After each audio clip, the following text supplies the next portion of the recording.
Masechet Baba Kama Daf Saditet. Yesterday we started discussing the opinion of Rav Asi, who thinks that Uman Koneh Beshevach Kli, meaning if I give a craftsman some raw material, or some wood, and ask him to make a cabinet for me, and then he makes a cabinet and then he breaks it, he only has to pay him back for the wood, not for the cabinet that he made. The reason is because when a craftsman increases the value, enhances something, then the craftsman takes ownership of the item. And therefore, when I come to pick it up, I'm actually, in a way, buying it from him. It's true, I provided the raw materials, so I also have some ownership, there's partnership here involved.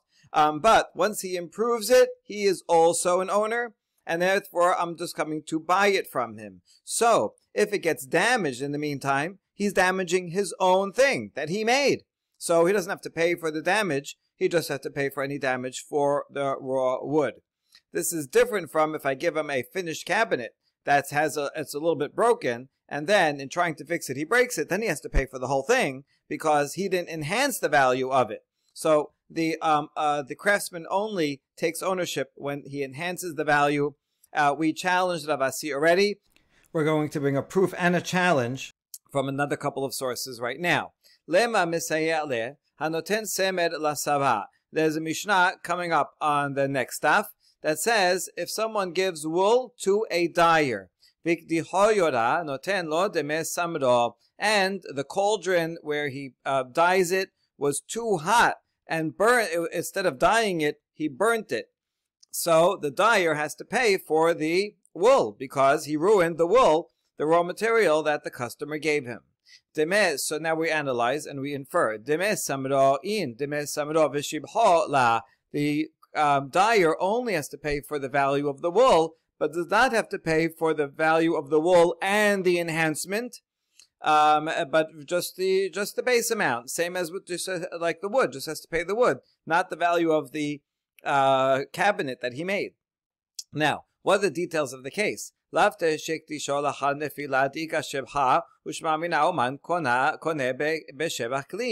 it not a case where he only burnt it after the wool fell into it? In other words, he had the cauldron with the dye at the proper temperature, he put the wool in, and it got dyed, so it got enhanced. And only then it got burnt and ruined. So we see that and he doesn't have to pay. So we see that, but since he enhanced it first, the dyer acquires it at that point, and therefore he burnt his own thing that he himself owns. That's why he does not have to pay for the enhancement that got ruined, but rather only for the raw wool. So is this not a good proof for Rav Asi? Amar Shemuel hacha ma'eskinan kegon shekdicho b'shat nefila deleka shebacha. Shemuel says not necessarily a good proof, because this Mishnah could be talking about where he burnt it at the time that the wool fell in, so that it never got enhanced, that the wool never got dyed in the first place. The dyer took wool, put it in burning hot, too hot water, and it just got destroyed. So that's all he did. And that's why he only has to pay for the wool, because there was no enhancement. But what if there was an enhancement according to Shemuel? But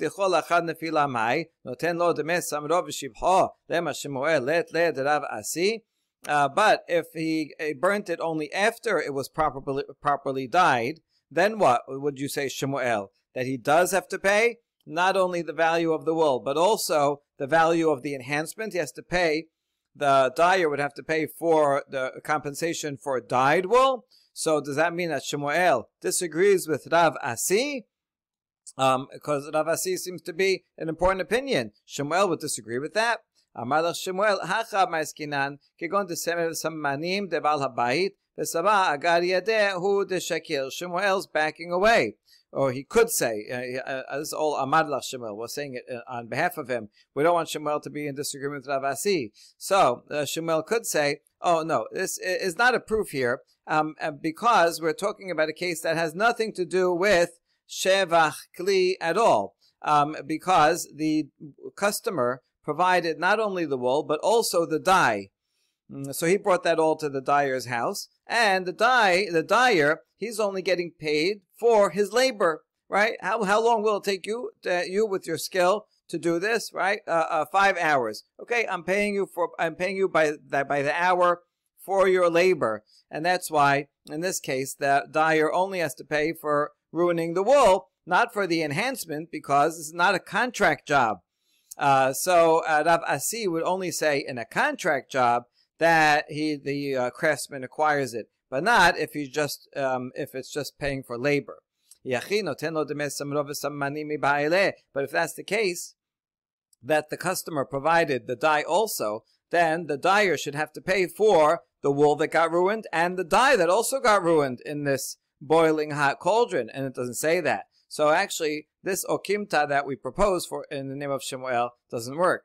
Rather, we're going to go back to this previous here okimta and say, well, it could have, Shemuel saying it could have happened that it got burnt right away. Not that Shemuel is disagreeing with Rav Aseh. In principle, he agrees with Rav Aseh. His point is only that there's no proof from this Mishnah, so that's why he's just pushing off the proof.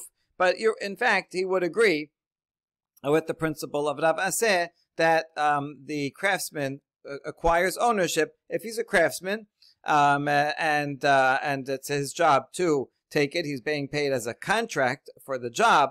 Then he does in fact acquire it, and therefore, if he ruins it, only has to pay for the raw materials.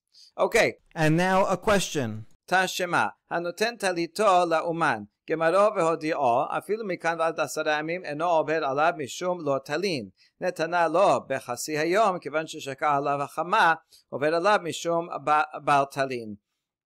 If I give my garment to a craftsman, I need him to fix it, and the craftsman finished it. Right, it's there. It's at the tailor, at the dry cleaner, and he sent a message. Listen, the item is done. Come pick it up whenever you want. So even if I leave it there for 10 days, I don't violate lo talin. The law of lo talin is if I have a day laborer, I have to pay my day laborer, someone I pay by the hour, for whatever work he did that day. I have to pay him that day. I cannot pay him tomorrow. I can't even pay him, at night. I have to pay him before the sun sets on that day. In this case, there's no problem because he still has the item, and so when I go pick up the item, then I'll pay him. So there's no problem of delaying payment if I don't pick it up right away.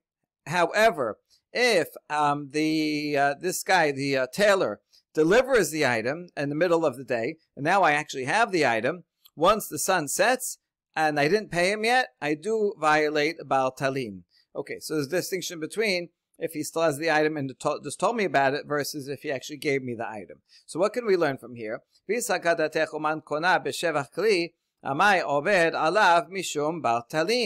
challenge is from the second case. If you think that the craftsman takes ownership when he enhances the item, then once I gave him this garment, it was ripped, and now he fixed it. He added something. He hemmed it. He added a border to it. Whatever. He enhanced its value in some way. So then if you think that a craftsman acquires something that's enhanced, then why should there be a problem about talin?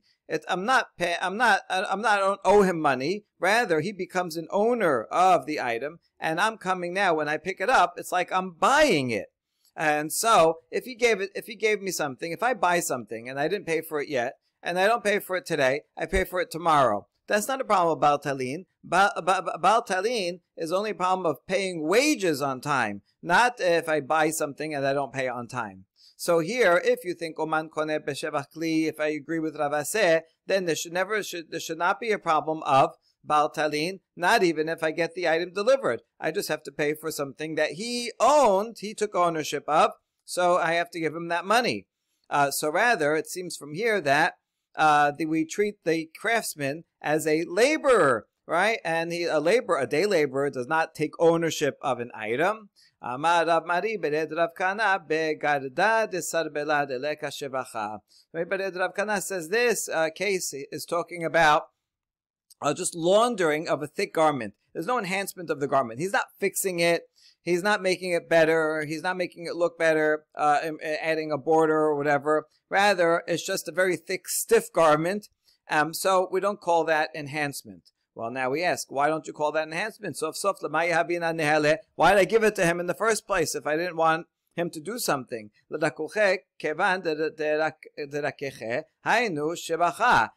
gave it to him to soften it. So if he softens it, now that is an enhancement. So why are you not calling that an enhancement? So forget that.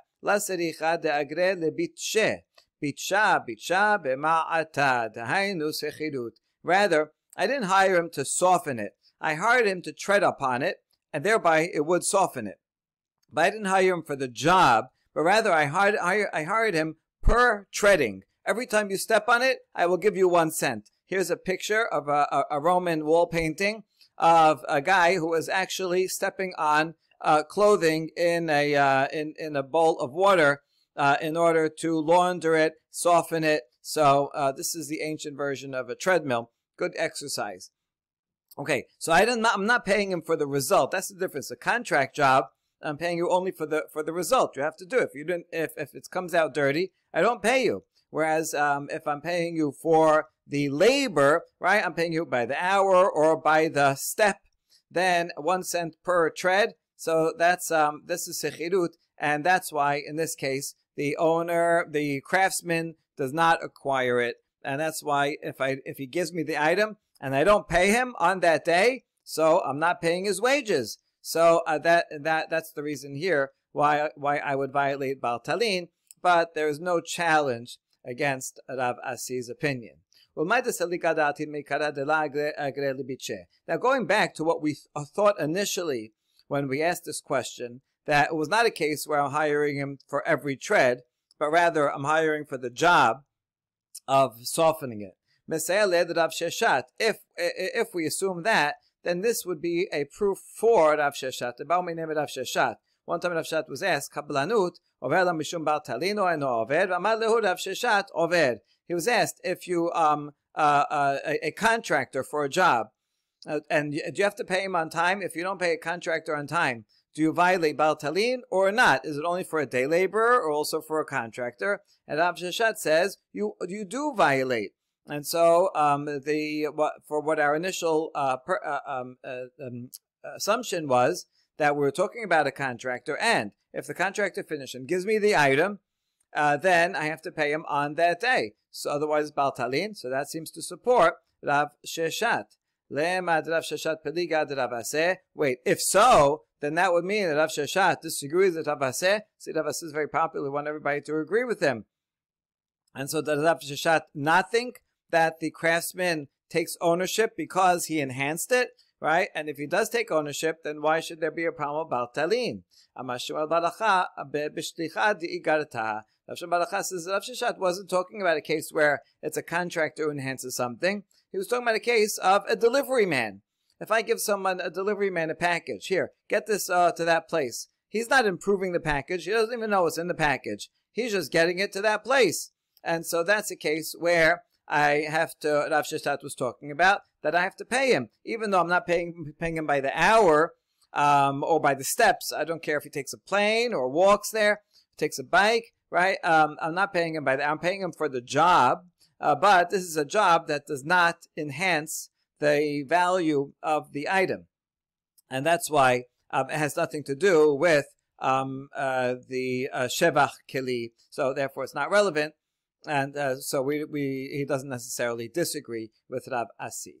Lema ketaneh. Let's assume that this question of whether a craftsman acquires a right, b'shevach kli or not, the opinion of Rav Aseh seems to be the subject of two Tanaim, as we see in the following Beraita. Aseh li sherim nezamim v'tabaot v'akadesh lecha, kivan she'asan mekudeshet b'ri meir. Hachamim omrim ena mekudeshet ad she'yagia mamon liyada. There's a woman who owns some gold, and she goes to a goldsmith, and she thinks this goldsmith is handsome, and she's interested in marrying him. So she gives him the gold and says, listen, would you take this gold and turn it into bracelets and earrings and rings for me? and through that, I will be mikudeshet to you.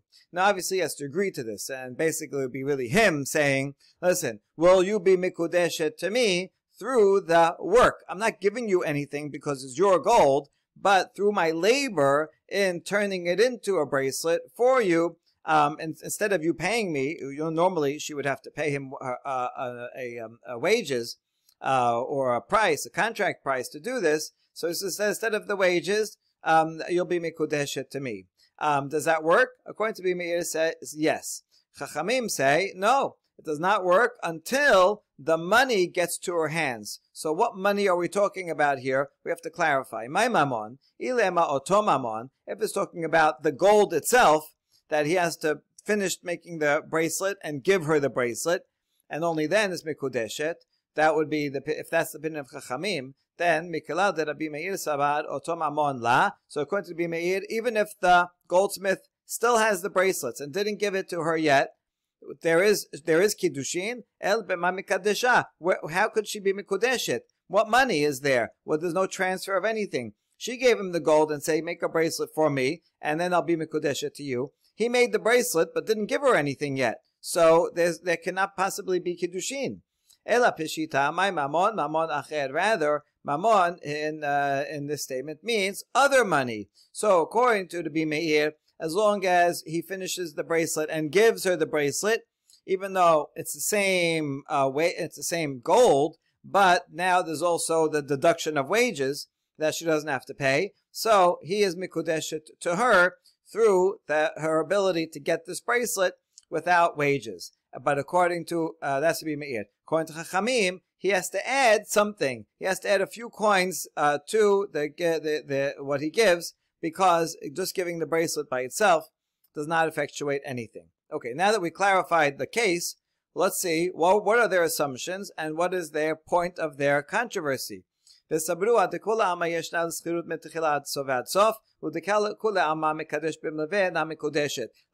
for the moment, we're going to question all of these assumptions in a minute, but in order to build our case that this machlok between Rabbi and Chachamim is about whether we say, whether we agree with Rabbi Seir or not, that uman koneh b'shevach kli, let's follow these assumptions. The first assumption is that that wages are owed from beginning to end, meaning if I hire someone to do something, it's not that I only have to pay him at the end.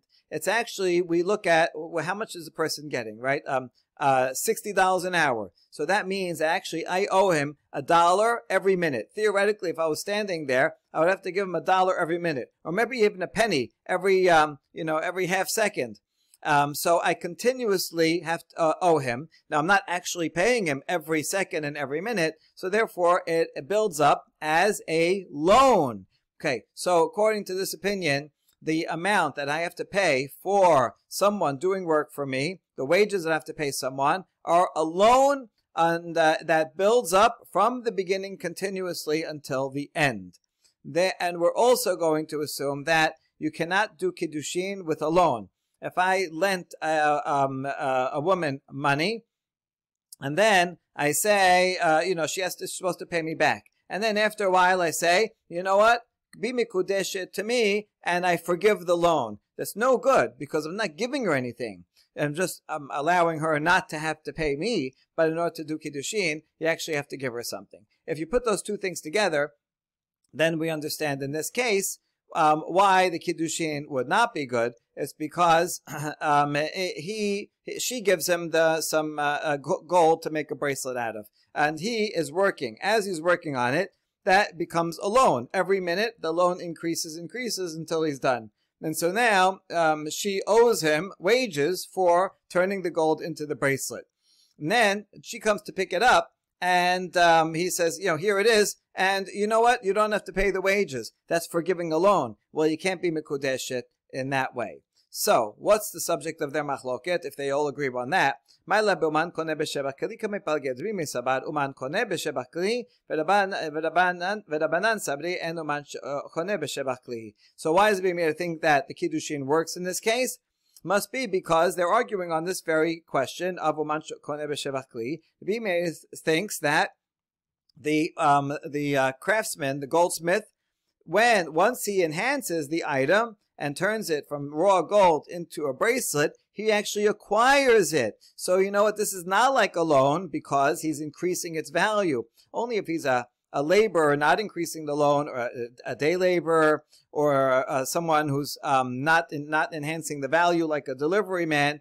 In those cases, if the wages are like a loan. But if he makes an enhancement over it, then the craftsman becomes a partner. He has ownership in it. And therefore, since he owns it, once he gives it to the woman, he's giving her something that she didn't have before.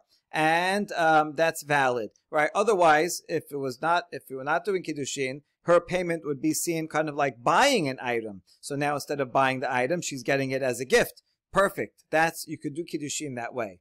Whereas Rabbanan thinks that a craftsman who puts enhancement into an item does not acquire it. And therefore, his work is just wages that gets incrementally increased as a loan. And for giving a loan, you can't do Kiddushin by forgiving a loan. And so you see that the machloket between Bimeir is Bimeir would agree with Rav Aseh, or Rav Aseh would agree with Bimeir, and Rabbanan would not. So is this not a subject of a machloket Tanaim? And we'd rather not say so because it would be nice if everybody agreed with Rav Aseh. So we are going to give 3 other explanations according to which they all agree on this subject. La dekula alma en uman koneh b'shevach keli. According to the first one, in fact, no one thinks that everyone's against Rav Aseh, which is not good for Rav Aseh.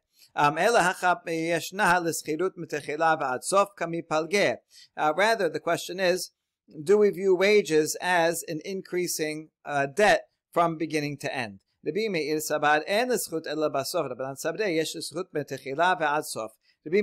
thinks that as he's working on it, there's nothing that's owed. We don't consider that anything at all, but rather it all kicks in from in its totality at the end when she comes to pick up the item. So she doesn't owe him anything in the meantime. He just fixed it. He made it into a bracelet. When she comes to pick it up, then at that point, once she picks it up, then she will have to pay for it. However, before she pays for it, he gives it to her. Oh, he gives it to her. That's a nice gift, right? It's not a repayment of a debt, but rather it's a gift, and she just doesn't have to pay the wages. So that works. That's good Kiddushin. Whereas Rabbanan think that the wages are an incremental increase from beginning to the end, and so she owes him the wages as a loan, and he, by giving her the item and saying, here, you don't have to pay the wages, that's for giving a loan, and you can't do Kiddushin that way. Or another explanation, maybe everybody agrees that we look at it incrementally, and the wages are a loan. But they're arguing about whether you can do Kiddushin with a loan or not. Meir thinks that you can do Kiddushin by forgiving a loan, and Rabbanan say you can't. And the third explanation, Rava is going back to the original assumptions that everybody thinks that it's an incremental loan, and you can't do Kiddushin with a loan. And furthermore, everyone also agrees that the owner, the craftsman, does not take ownership by enhancing the value. So what is machloket about? Rabbi Meir sabar milveh pruta data apruta. Rabbanan sabre milveh pruta data amilveh. We're talking about a case where the jeweler, the goldsmith here, adds something. He adds another extra pearl on it, another extra item, another jewel of his own. So he's actually giving her something as a gift that she didn't have before. So what will be the problem? Rabbi Meir thinks that if this guy, the craftsman, is forgiving a loan and also giving some item, even a small item worth a peruta, certainly some jewel that's worth more than a peruta, her mind is on the peruta. She's not thinking so much about, oh, I'm so glad I don't have to pay the wages. That's not in her mind. She said, when he says, be mikudeshet to me with this here bracelet, she's looking at the bracelet and noticing there's an extra diamond on it, and so that's in her mind. Oh, I'm getting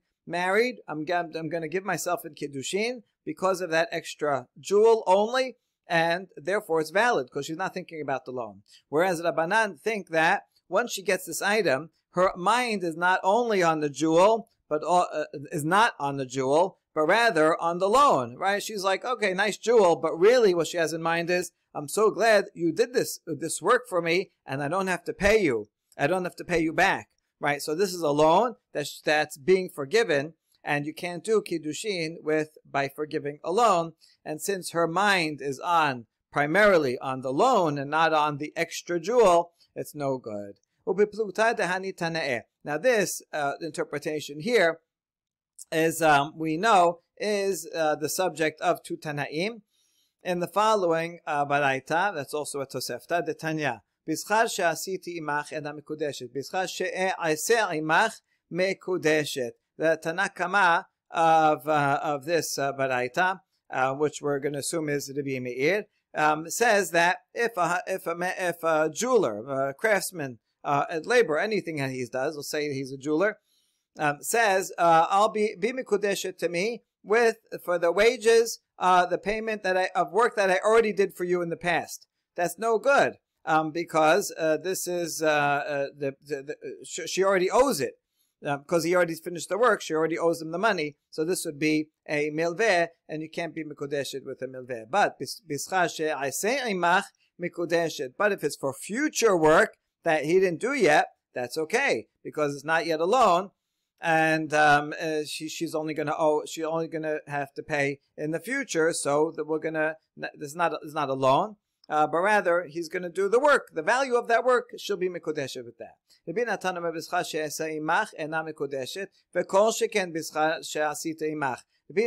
is more strict, and he says, even if he says, work that I will do for you, be mikudeshet to me, no good. Because Rabbi Natan thinks that the wages are incurred continuously from beginning to end. And so even for the future one, as soon as he starts working, that first minute, that's $1 of a loan.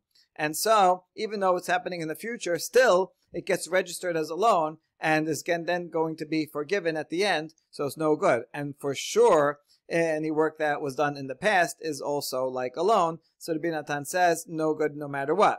Rabbi Yehuda Nasi Omer Bemet Amru Ben Beschar Asir Shasite Imach Ben Beschar Shaseh Imach Adam Mikudeshet. Rabbi Yehuda Nasi agrees fundamentally with Rabbi Natan, but he adds that it doesn't matter if it's past work or future work. You can't do kiddushin with that. However, but if he adds a jewel onto the item that he's making for her, then the kiddushin is good. So, what's the difference between them? Ma'ika ben Tanakama Rabbi Natan, Ika benaihu sechirut. Ben Rabbi Natan Rabbi Yehuda Nasi, Ika benaihu milver peruta. So, what's the difference between Tanakama and Rabbi Natan? The difference between them is regarding wages. Do you consider it continuous? Rabbi Natan says it's continuously adding on, and that's why even for the future wages, they're continuously being increased as a loan. Whereas according to Tanakama, he does not think that. He thinks that she doesn't owe him anything until the end. So if it's work that was past already, he already made her a bracelet yesterday, and she picked it up. So, and even if she didn't pay for it, she picked it up. Now that's a loan, because it was already done. But for future work, and he does the work, then it's not considered a loan. As long as she didn't pick it up yet, so in the future, she'll come pick up the new bracelet. He'll give it to her and say, don't pay. And that's fine, because it's not a loan until he gives it to her. And so he can give it to her without payment, and that would be a gift. So that explains the difference between the first two. Whereas the difference between Rabbi Natan and Rabbi Yehuda Nasi are rather about this, milveh upruta. According to Rabbi Yehuda Nasi, since he's giving her not only the gold that she gave him in the form of a bracelet, but also an extra jewel, her mind is, ooh, look at that extra jewel. Yes, I will be mikudeshet to you because you gave me that extra jewel. That's the perfect case. He's giving her something that she didn't have before. It's a total gift. Whereas, according to Rabbi Natan, he doesn't mention the possibility of getting kiddushin with an extra jewel. It means, according to him, even if he added an extra jewel, it wouldn't be good, because her mind says primarily that I'm being mikudeshet by the forgiving of the loan, the fact that she doesn't have to pay for his wages. And therefore, even if you add a jewel, it's no good. So we see that this is Rava's explanation of the previous Baraita, parallels the same subject as in this Baraita. We now continue with another statement about a craftsman being liable for making a mistake, for ruining something, by Shemuel. Amar Shemuel, Tabach uman shekilkel chayav l'shalem, maziku posheahu, nasa keomer lo shechot li mikan v'shachat lo mikan. If I have an animal and I give it to a butcher, and I ask an expert butcher, I ask him to do shechita for me, kosher shechita, and he messes it up, he makes it a nevela, the butcher has to pay for it. Why? Because he is a damager and he's negligent. We're going to see why we need both of these statements. And therefore, it's the same as if I told him, cut over here, and then he cuts somewhere else. In order to have a kosher shechita, it has to be cut on the throat in the proper place, and he goes and cuts it somewhere else and messes it up. He has to pay. We ask, why the double language that he causes damage and he's negligent? If I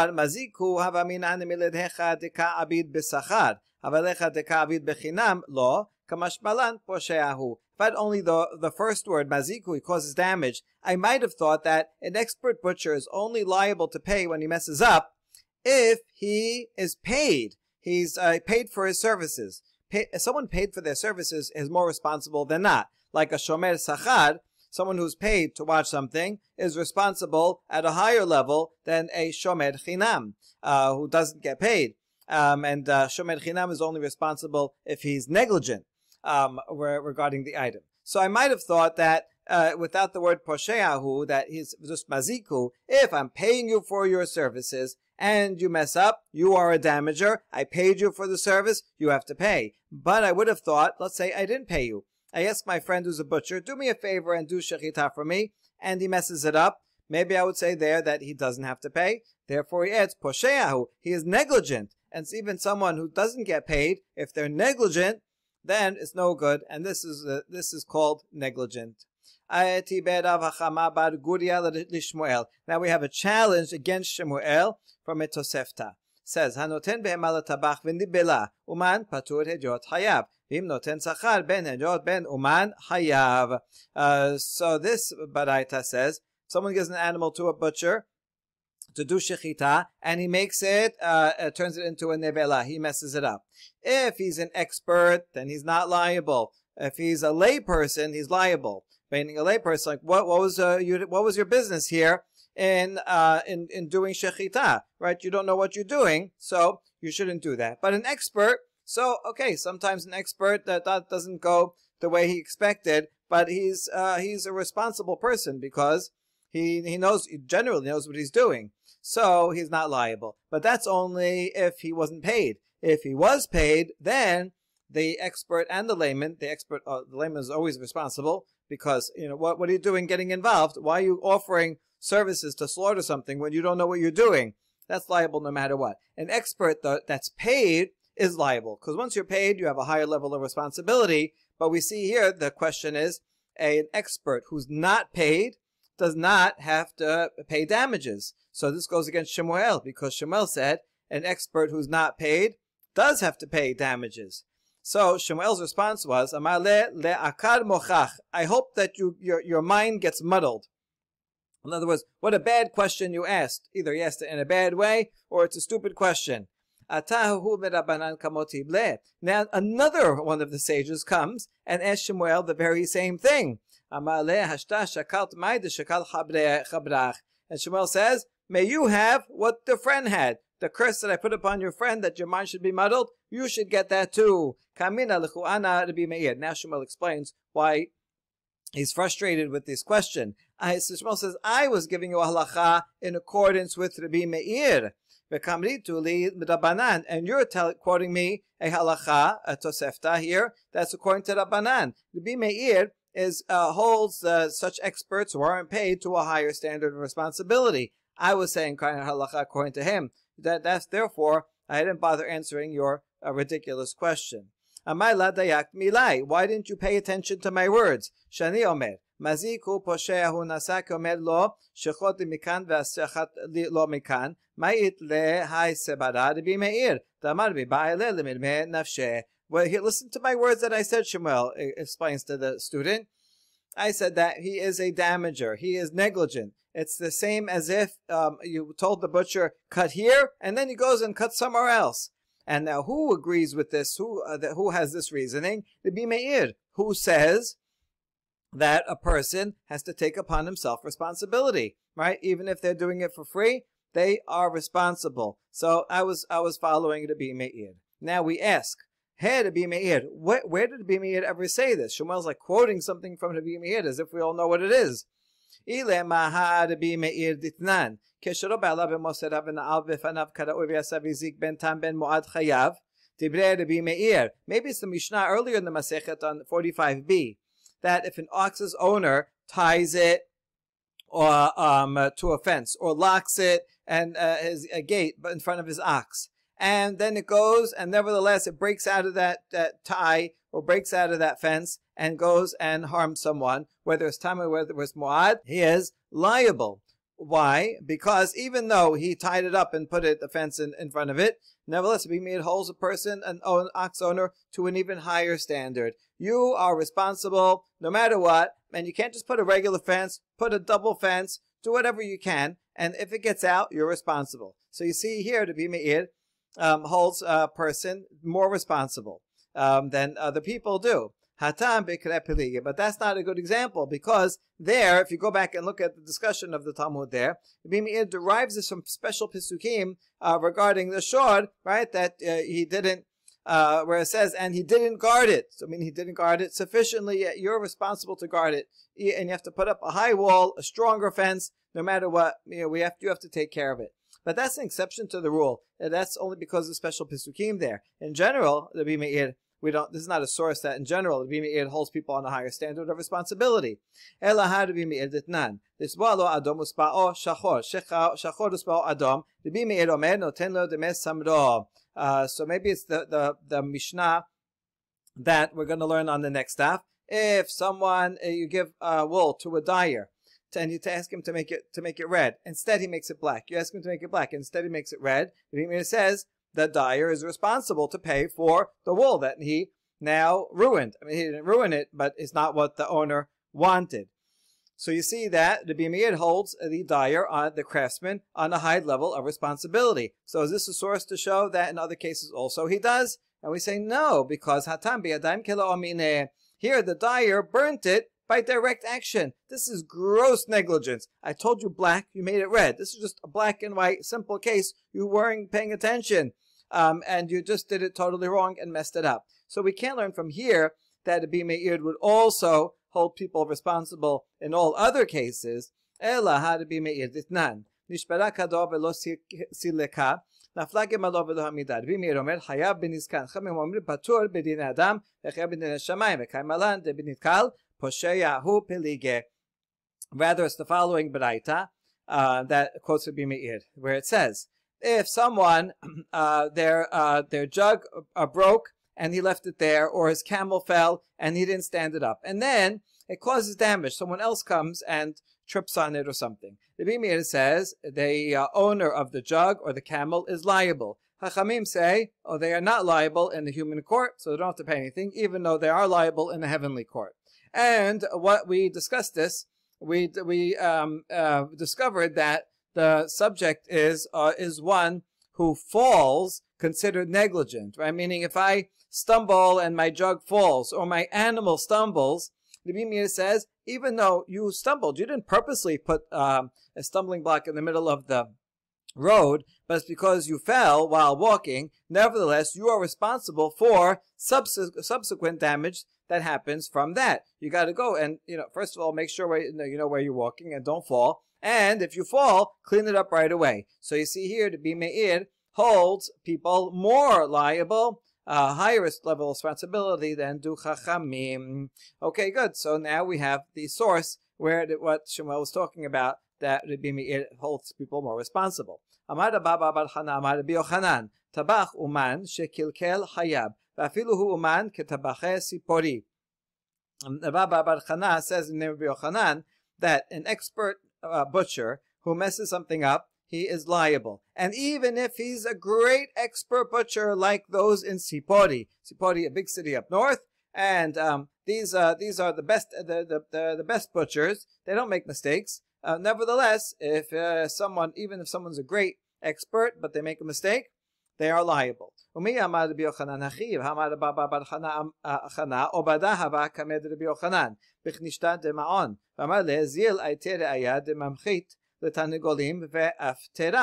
Yochanan really hold an expert butcher liable? There was a case that came before Rabbi Yochanan in the Bet Knesset in the town of Ma'on.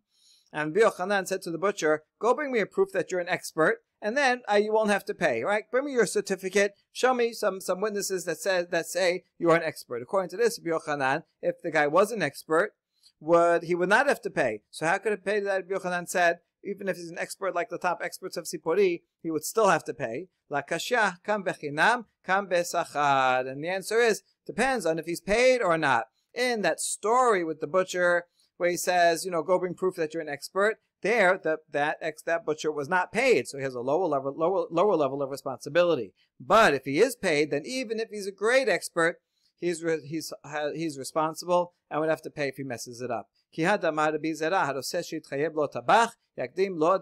Zera says, if you want the butcher to be on the hook and liable to pay if he messes up, then better to pay him. Give him something, give him a fee for his services. That's actually in the interest of the customer to pay the butcher to ensure that the butcher will be liable if he messes it up. A challenge. Velo lehtatan v'asa'an subin o mursan kemach lanachtom v'asa'o pat nipolin behema letabach v'nibela chayab ipnei shu kenose sachar. Here we says that I bring wheat to someone to grind for me, and the miller did not wet the grains, and therefore it came out bad. He turned it into bran or coarse bran. He's supposed to wet it before so that it will grind better. So he messed it up. Or if I give flour to a baker and he made the dough didn't rise. It was underbaked and all crumbly. He messed it up. Or if I give an animal to a butcher and the butcher made it en nevela, he didn't slaughter it properly. In all these cases, he is liable because he is like a noseh sachar. He's like someone who gets paid. That means that even if he's not paid, it's like he gets paid. This is a challenge to what we just said, that if an expert is paid, he's liable, but if he's not paid, he's not liable. But here it says, even if he's not paid, it's as if he gets paid and is liable. So we answer, Ema mipeneshu noseh sachar. Take off the kaf. It's not that it's like he's paid, but rather he is paid, right? Because he is paid to take care of it, to watch it if he's watching it, or he's paid to do whatever he needs to do. So in fact, this whole Baraita is actually a proof for this theory that someone an expert is only liable if he's paid for it. But if he's not paid, then he wouldn't, right? Because it says, Mipnei shehu noseh sachar, so only if he is a noseh sachar. Hahu magromta da'atay lekame derav tarfe uftare latabach mileshalome dameh. A story about a animal that was slaughtered called magromta. It's one of the problems of shechita, that he didn't slaughter it at the neck, but rather too high, near the head. Which is an improper slaughter.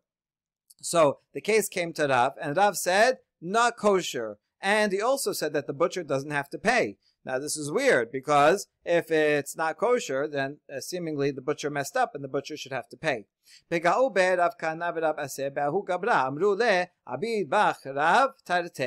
So this guy was walking home with his animal. That's no good, as ruined, and he's not getting paid. So guy's probably depressed that he lost out. And Rav Kana and Rav Asi see him on the way and talk to him, and they say to him, Rav did two things for you. Now, what did that mean? What did they mean by that?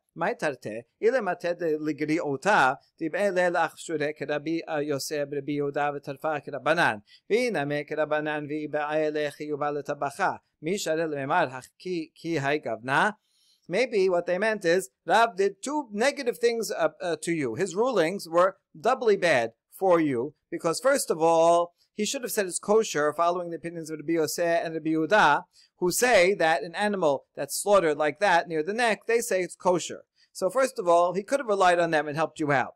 But instead, he did one bad thing, and he followed Rabbanan and he told you it's not kosher.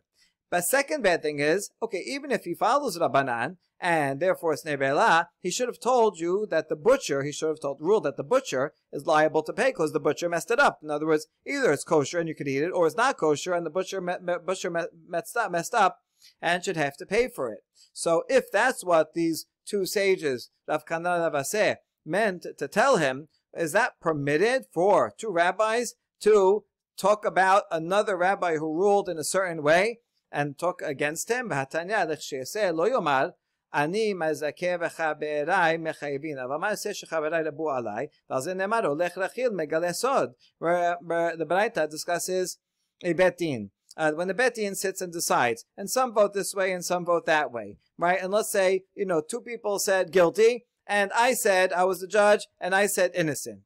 Now the majority said guilty, so the ruling comes down, the guy's guilty. Now when we leave the court, I should not go to the litigant, the defendant, and say, listen, I want you to know, I voted for you. I thought you were innocent. It's my colleagues. They're the ones that voted against you. But what can I do? They were the majority. I didn't agree with them. That's not proper for a judge to act that way. This is called going around as a talebearer revealing secrets. The deliberation of the judges is private, right? And when you're in deliberation, speak your mind, say whatever you want. But then, once the majority rules, you should respect the process. And even if you disagreed with the outcome and you voted against it, you have to support the bet din and speak as a whole. And so here, these two rabbis, are they really going and saying, "Oh, Rav really messed you up.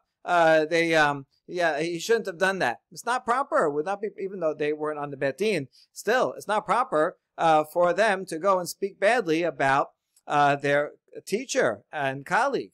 Rather,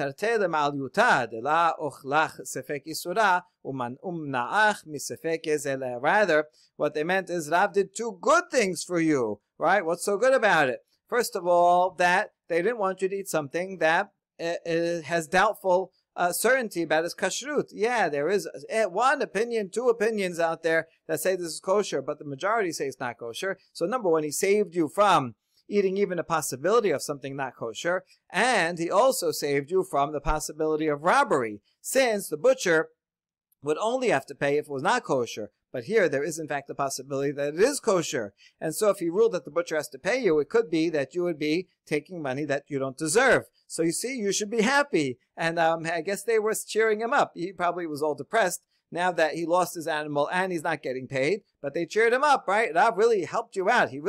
Rav really did a great favor for you by keeping you from even an uncertainty of a prohibition. And hopefully he walked away feeling good that Rav helped him out so much. Baruch Adonai Leolam. Amen ve'amen.